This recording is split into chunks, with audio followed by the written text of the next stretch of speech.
Terima kasih. Saya mohon maaf untuk mengutip dalam Al-Quran, dalam surat 53 An-Najm, dalam bahasa Indonesianya, dan dia lebih mengetahui tentang keadaanmu ketika dia menjadikan dari tanah, dan ketika kamu masih janin dalam perut ibumu, maka janganlah kamu mengatakan dirimu suci. Jadi pengertian di sini, jangan kamu mengatakan dirimu suci, kata ayat di atas, bahkan sejak ketika masih dalam janin perut ibu. Keadaan tidak suci ini sudah berada sejak dari dalam janin menurut ayat ini. Mohon penjelasan. Kalau kita membaca dalam Quran surat 35 Fatur ayat 18, di sana bahwa setiap orang akan bertanggung jawab tentang dosanya masing-masing kepada Tuhan. Ya, juga Quran surat 74 ayat 38, kemudian Quran surat 6 ayat 164. Ya, bahwa setiap orang akan bertanggung jawab tentang dirinya masing-masing. Jadi, buat apa kita berdoa untuk orang lain? Karena orang itu akan bertanggung jawab tentang dirinya kepada Tuhan. Ya. Ini ayat-ayat ini paralel dengan Roma 14 ayat yang ke-12, bahwa setiap orang akan bertanggung jawab kepada Tuhan. Kemudian Yehezkiel 18 ayat 20, orang yang berbuat dosa itu harus mati. Anak tidak akan turut menanggung kesalahan ayahnya, dan ayah tidak akan turut menanggung kesalahan anaknya. Orang benar akan menerima berkat kebenarannya, dan kefasikan orang fasik akan tertanggung atasnya. Ya, jadi buat yang saya yakini bahwa kita tidak perlu lagi berdoa untuk orang mati. Setiap orang mati akan bertanggung jawab tentang dirinya masing-masing kepada Tuhan. Terima kasih. Ya, kalau begitu Bapak, apakah kalau ada orang Kristen yang mati Bapak nggak doakan? Tidak didoakan, langsung kubur aja. Kita tidak mendoakan orang itu, kita mendoakan keluarganya supaya diberikan kekuatan.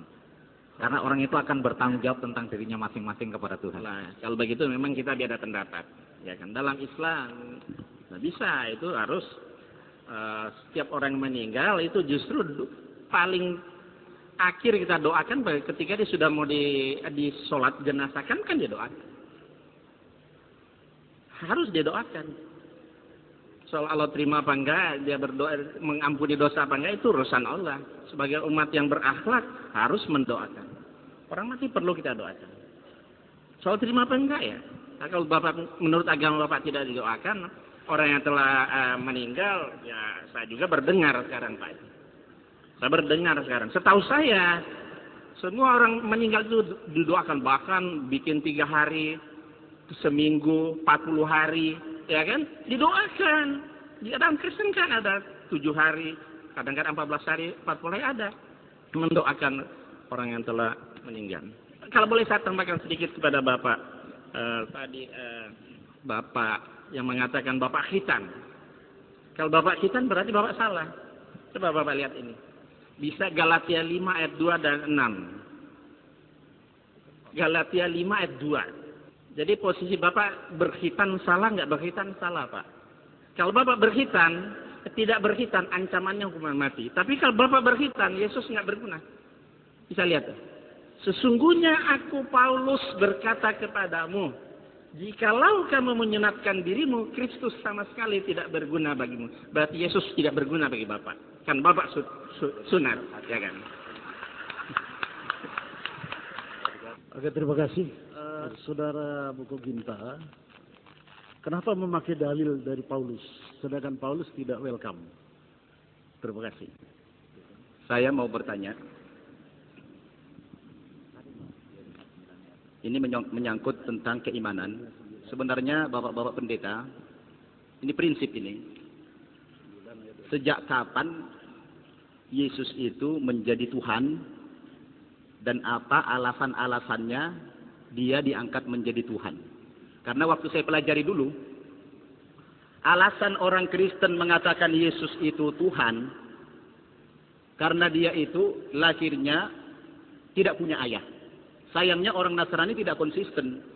Mestinya setiap anak yang lahir tidak punya ayah, Tuhan juga itu.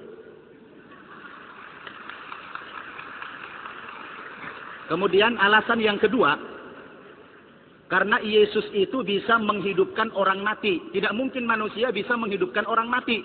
Itulah alasannya menjadi Tuhan. Tapi dalam Alkitab saya baca bahwa Yesus itu bukan satu-satunya yang pernah menghidupkan orang mati. Ada nabi yang lain yang bernama Nabi Eliasa. Coba Bapak Pendeta baca dalam kitab 2 Raja-Raja pasal 13 ayat 21. Bahwa Nabi Eliasa itu juga pernah menghidupkan orang mati. Bahkan caranya lebih canggih dari Yesus. Kalau Yesus menghidupkan orang mati, Yesusnya masih hidup. Tapi Nabi Eliasa ini bisa menghidupkan orang mati, dianya sudah menjadi tulang. Tapi bukan tulang Medan, Pak, ya.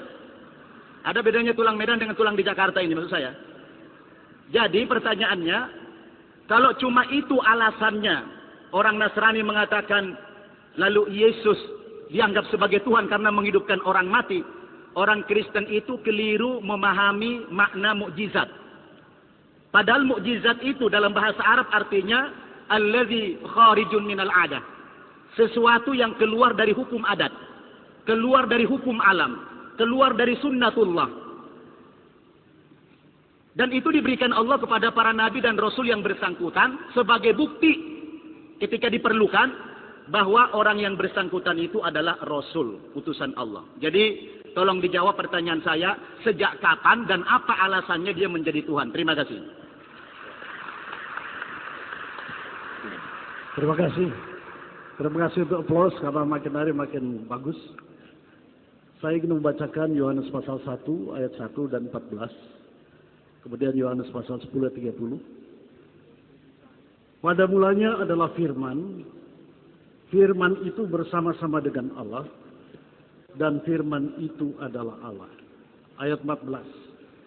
Firman itu telah menjadi manusia dan diam di antara kita, dan kita telah melihat kemuliaannya, yaitu kemuliaan yang diberikan kepadanya sebagai anak tunggal Bapa penuh kasih karunia.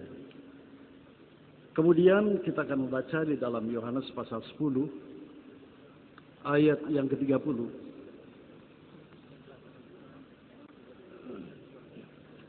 Yesus berkata, aku dan Bapa adalah satu.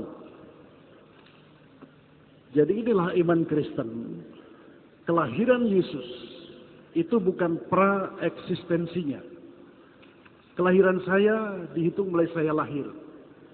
Tapi kelahiran Yesus atau Isa, Maulid Isa al-Masih alaihi salam itu bukan pra-eksistensinya karena sebelum menjadi manusia, dia itu adalah firman, atau sabda, atau logos, atau kalimah. Nah firman ini turun ke dalam dunia, nuzul ke dalam dunia, dan firman ini menjadi manusia dalam konteks sejarah manusia. Dan ketika Yesus di dalam dunia dia menyaksikan bahwa aku dan Bapa adalah satu. Dan segala kuasa yang ada padanya, itu adalah diberikan kepadanya. Jadi firman atau memra atau kalimah itu telah menjadi manusia, kalimatul mutajasad. Dan kuasa surgawi dan kuasa duniawi itu ada di dalam tangan Yesus Kristus yang sebelumnya adalah firman dan firman bersama-sama dengan Allah. Itu adalah satu misi Allah untuk penebusan Allah kepada umat manusia di dalam konteks sejarah manusia. Terima kasih.